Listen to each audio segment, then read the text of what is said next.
Welcome back to Chaos Corner. I got a little lost there for a second. This is the third segment here. Wait.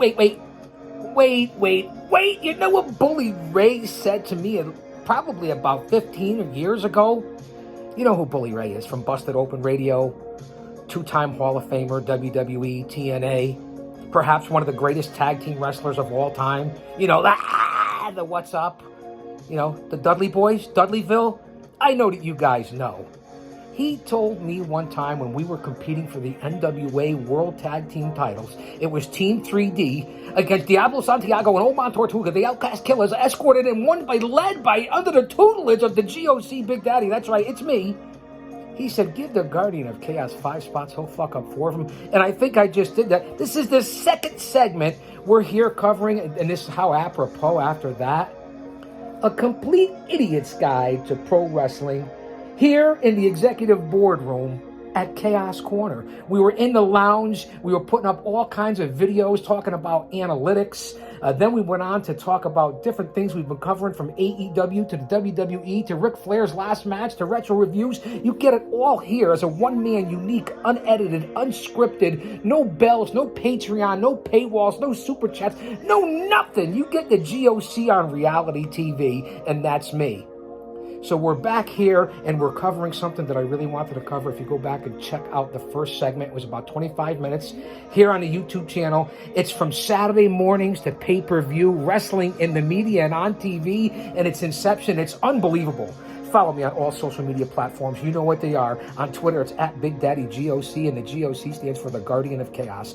Tap that profile link, and that'll bring you over to here, Guardian of Chaos on YouTube. Or just punch in Guardian of Chaos on YouTube. On Instagram, it's the Guardian of Chaos. On Facebook, it's Prodigio Fidelis El Guardian and Jay Brony. That's right, Jay Brony. And every other social media platform, from Rumble to Truth Social to Getter to Gab, I cover it all, baby.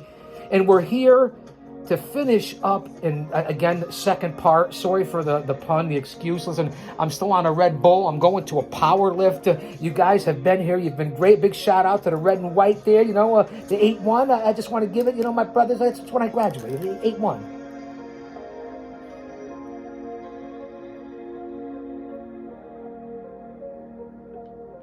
We're going to wrap it up, so I can't thank you enough for being here. We're in the dog days of summer. We're having a good time. Stay close to your family, your loved ones. Let's give thanks to our Lord and Savior, Jesus Christ, and get right with the Lord. As I always say, repent, pray, prepare, and repeat. And I mean that, because Jesus Christ is coming back soon. Don't be caught dead without him. Thank you, Paul, from Off the Grid. And I mean that when I say it. I like to throw that out there. People get nervous. You want to change the channel. That's fine. I throw my little 2 cents in because it is my channel. So where were we on the last segment? We were talking about the impact of TV and cable and the Monday Night Wars, and comparing it to today, and Complete Idiot's Guide to Pro Wrestling. Captain Lou and Burt Randolph with this released over 2 decades ago, and how it applies to the 40s as well as it applies to now in 2022. That's what I bring to you for content. That's what I bring here on Chaos Corner. I've covered this book many times here. I'll go back and scroll, and you can check out the different chapters that we give. This is a must-read if you're an insider in the business, a talent, a fan, a smart, whatever you want to call yourself. This is a must-read. Let's continue here with Chapter 16, Part 3, Modern Madness Wrestling Today, from Saturday morning to pay-per-view, wrestling in the media. Here we go. We just got finished talking about the Monday Night Wars. All the everybody wanted everyone to be comic book heroes. We're in the late 90s on this, mid to late 90s. Again, over 2 decades ago. The impact of cable innovation. No longer are the fans given the traditional squash matches that used to be good enough. These old-style matches pitted a name wrestler against a no-name, even no name, no nickname, and no gimmick. Who would get squashed in less time than it took to introduce them? Instead, every week, big-name wrestlers face other big-name wrestlers on big televised matches, and you can see that's even more so today, although I guess they bring back with Dark and Elevation to an extent, jobber matches, squash matches, what I think is necessary for new talents especially, and to put people over, not so much for established stars. Promoters could no longer get away with the repetitiveness of the bouts of yesteryear. They found themselves in the position of the old Borscht Belt comedian who would go from club to club using the same old jokes for years, but who ruined his career with a single appearance on a national TV show because now everybody knew all his routines. I disagree with that out here, but again, it's Captain Lou and Burt Randolph Sugar. And just because they write, it doesn't mean I had the same opinion. I have an independent critical thinker. Similarly, in the years BC, before cable that is, promoters could work the same angles and outcomes every night as the wrestlers traveled from arena to arena. Now, once a match appears on Raw's War or Monday Night Nitro, it's been seen by millions. A new angle has to be worked out every week on the show, or the show will go stale. That's why emotional investment, psychology, getting the fans to come back, selling things, storylines, long-term booking, things that people are just catching on to now that I hate to say it, Cornette knew about back then, and Dusty and all the different guys, even Pat Patterson, and that's the truth. The storyline's the thing, and I say that all the time. I listen to my podcasts. Eric Bischoff, president of WCW back then, calls it the soap storyline. And again, I say that to people all the time. They talk about wrestling being fake and this, that. Could you watch it? Could you grow out of it? Is that you're a man? You're an old man. Listen, it's like going to the movies, a theater, a play, a recital. It's the same concept. Yeah, there's no outcome like a baseball or football, which that you can question in itself. You know, it's predetermined. But everything else, it's theater and art. Don't you people get that? I don't think you do sometimes. But again, I get it. He's talking about the soap opera-like cliffhanger at the end of every telecast in days of old bookers. The people with responsibility for coming up with the storylines only had to worry about arena shows, and that's the problem. They got screenwriters and story writers instead of wrestling people. Just giving you my opinion. I give you the good, the bad, and the ugly here, and this is what you get when you get a one-man, unique, unedited, unscripted show. Raw. This is true vlog, TV, reality, and learning about me. That's what you get on this channel. Things like a wrestler who has been missing in action for weeks suddenly returning, or somebody suddenly losing his temper and punching out a rival, or an unanticipated event that starts a feud. Most shows end in planned chaos, pun intended, with the announcer intoning, "We're out of time, but we'll keep the cameras rolling, so tune in next week and make sure you don't miss a thing." That's missing in a lot of things. Even people who don't follow wrestling have heard of the two big televised broadcasters, WWF's Raw's War on USA and WCW's Monday Night Nitro on TNT.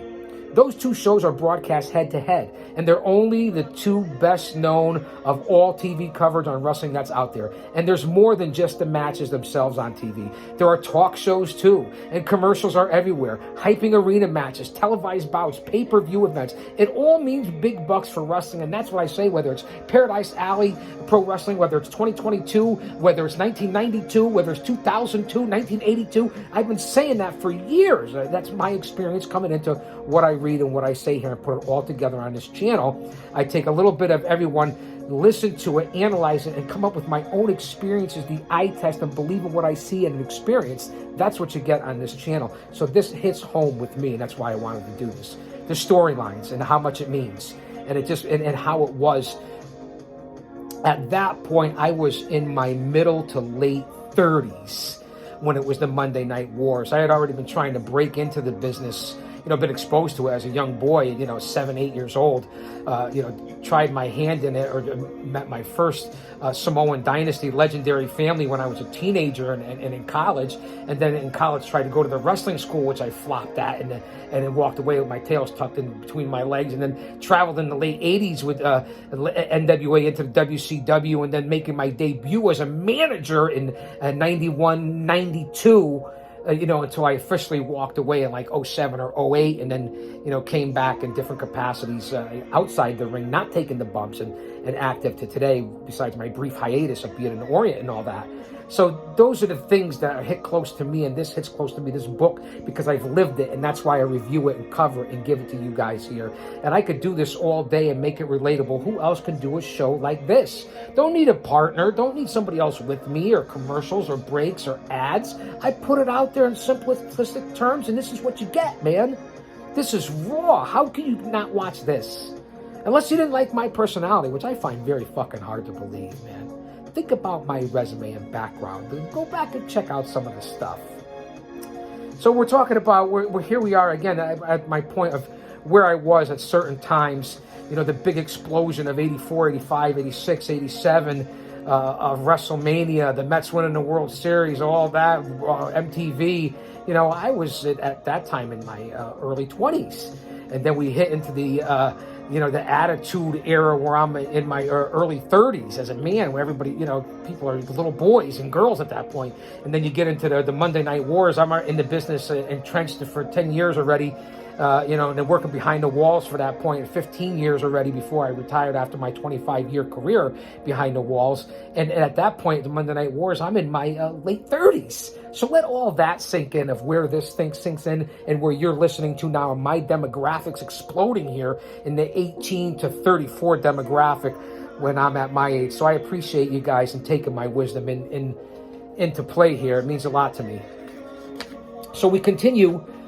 Monday nights are the big nights for wrestling, but WCW has some heavy coverage on Thursdays too. Broadcast to anywhere there's a cable hookup. These shows are wrestling events in themselves, of course, but you can think of them also as advertising. They set up the storylines for upcoming pay-per-view matches, kind of like Paradise Alley Pro Wrestling does it with alley fights, into the bigger shows that we have. The same concept, and that's how we run it old school. Also, as advertising, they set up the storylines for the upcoming bigger shows and pay-per-views, hyping the action to come. These days, after all, arenas are just not the major cash cows that televised events have become, even now in 2022, as we try to do Fight TV pay-per-views for only $9.99. That's right, when Paradise Alley Pro Wrestling's on Fight TV and you can hear the GOC, it's with Talking Tommy, it's only $9.99, like the network, $9.99.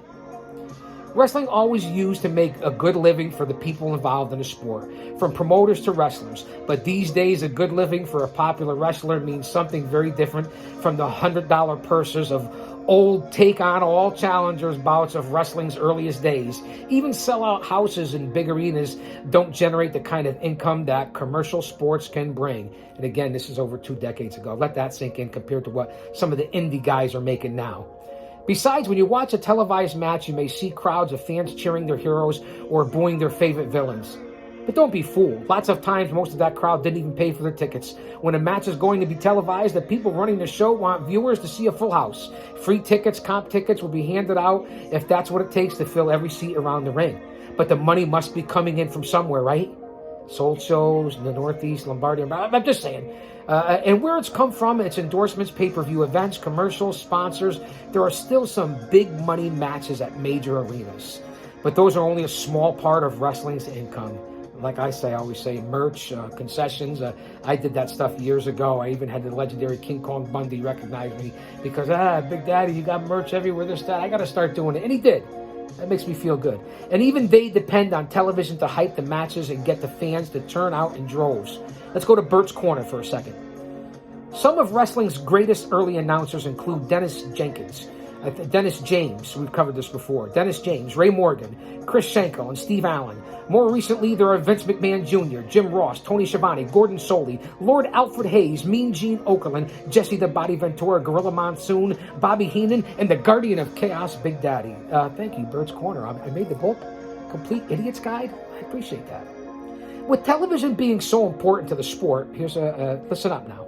The announcers who call the action have, for the most part, become highly visible. They're not just background noise anymore. Many of them are wrestlers themselves, some retired, some still active in the ring, and they have a lot more to do than just report the action. It's not unusual for an announcer to liven up a slow match by joining in the fray with a little verbal abuse. And they hype future matches, as well as setting up new possible plot lines by egging on grudge matches. That leaves me frothing at the mouth. You gotta love it. It's still in my blood after all these years. Think about that. Talk about passion, dedication, living the life, being a part of the life, the lifestyle, history. This is what it's all about. Yeah, I took care of my family, raised my family, career, pay my bills, but this never left. That's the love of the game from the Guardian of Chaos. Wrestlers are in the ring to do battle, of course, but they're also thinking ahead to the next match. And they're not about to let an opportunity to hype the next bout slip away just because they're busy with the current opponent. How do they do it? Well, suppose Hollywood Hogan is wrestling Lex Luger. and Sting slides under the ropes to get in on the action unofficially. The action between Sting and the other wrestlers can lay down a blueprint for a future match. We see way too much of that nowadays, especially in AEW. I'm just giving you the good, the bad, and the ugly in my current up-to-date opinion. I love the product, though. And of course, they brag all the time, both inside and around the ring. They're constantly issuing warnings, ultimatums, and challenges to the other wrestlers. It's all a part of the show. The managers, I don't have to tell you that I think managers are pretty important in all this, do I? It's our job to use everything we can to hype our charges and get people interested in upcoming matches. And we're not above going to extremes to heat up the fans. That's why you'll see us mixing it up in the ring if that's what it takes to get the fans to go wild. Leads us to Captain Lou's Corner. What a segue. Lots of wrestlers have made the crossover to the silver screen. Mike Mazursky, Hulk Hogan, Dusty Rhodes, Roddy Piper, Mil Mascaras, El Santo, and yours truly, meaning Captain Lou Albano, from everything from Wise Guys to videos with Cyndi Lauper to the movie, Not Ready to Rumble, the movie with Dirk Benedict and the Samoans and the Barbarian. I just watched it the other day, the classic one with the Tonga Kid and Roddy Piper. Unbelievable, Captain Lou. Others have put in cameo appearances from Professor Toru Tanaka, who played Oddjob in Goldfinger, and Lenny Montana, who played Luca Brasi in The Godfather. The TV camera even makes the fans and the audience part of the action. You'll see it panning the crowd all the time, showing those libtards, snowflake, crybaby neckbeards and some of these. Unbelievable how they make wrestling fans look. When's the last time they had a girl or took a shower? Who knows? You'll see it panning the crowd all the time, singling out handheld signs and other such. Lots of times the crowd action is completely genuine, but that's not necessarily the case. Sometimes members of the audience are planted with signs that suit the needs of the wrestlers, the promoters, or even the advertisers, and the camera catches it all. Hello? You've got wrestlers on the networks against wrestlers and tag teams against tag teams, but those are not the only ones that go head-to-head in today's pro wrestling. Maybe the biggest grudge match out there is the one between Vince McMahon Jr. and Ted Turner. Go back and do your research, fans. It was a great time in wrestling. And that match is fought network against network. TNN and USA battling out for the lion's share of Monday night's ratings. I think it's what they meant, TBS. After all, commercial spots on TV are priced according to the ratings. And the winner in the ratings war gets the biggest advertising dollars. And that's why WrestleNomics and Brandon Thurston and everybody else and Alvarez and everybody else that reports it, that's why it's all crazy even today in 2022. This is where it all started. In my opinion, maybe even earlier. All in all, television is essential to today's professional wrestling. It provides the outlet for hype.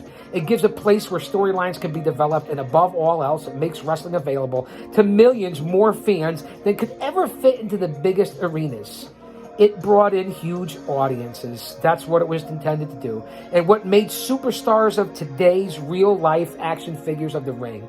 But it's not the only forum for media that plays a role in wrestling's present-day success. Again, this is over 2 decades ago. Throw in Instagram, Facebook, Rumble, Twitter, YouTube, all the different things, Twitch, and what everybody does now. I mean, gaming, a little crazy, right? What everybody does today, OnlyFans, just that and what they get away with, it really has changed for as much as things have stayed the same.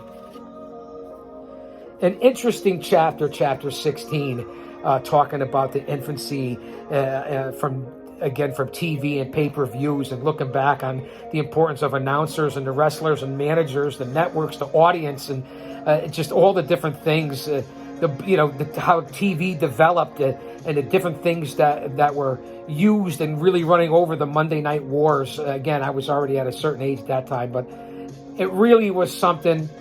Thanks, guys, for being here. I put out a lot of content. We're going to come back and cover this again. There's more to cover and more to read this. We kept this segment under 20 minutes. Thanks for being here. I can't thank you enough, man. It's the GOC. Again, follow me on all those social media platforms. This is what it's all about. I bring you live to tape, retro reviews, all the organizations, current everyday news, flashbacks, my career, innovative stuff that people don't cover. In reality, what you see is what you get. Nothing to hide here. It's me. It's the motherfucking GOC. I'll say that to say this. because I tell it like it is.